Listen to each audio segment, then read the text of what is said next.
addushi tekinga xuddi shunaqa kvartiralarni montaj qilib beramiz. Bitta bo'lsa bitta, ikkita bo'lsa ikkita. Assalomu alaykum. Bugun biza Infinity kompleksdamiz. Atrofi olsangiz ham bo'ladi. Bu yerda 2-3 ta kvartira olganmiz remontga, xudo xolisa. Xo'p, bu yerda yana bitta joyi bor.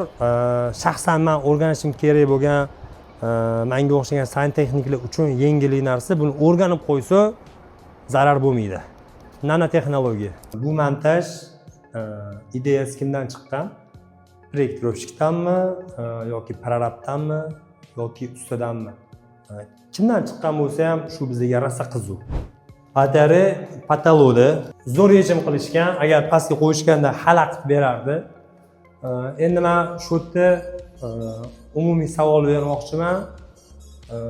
Patologga ilishdan asosiy maqsad nima bo'lgan? Yo pastga ilgandan ko'ra patologda effekti yaxshimi? Iloji bo'lsa, shuni loyihalashtirgan odam, loyihani tasdiqlagan odam aloqaga chiqsalar, bitta suhbatlashib shuni o'rganardik.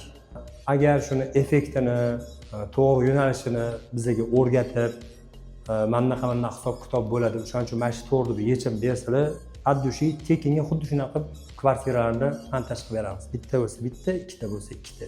Men bitta etajda deb o'yladim. Hozir biz 13-etajda turibmiz.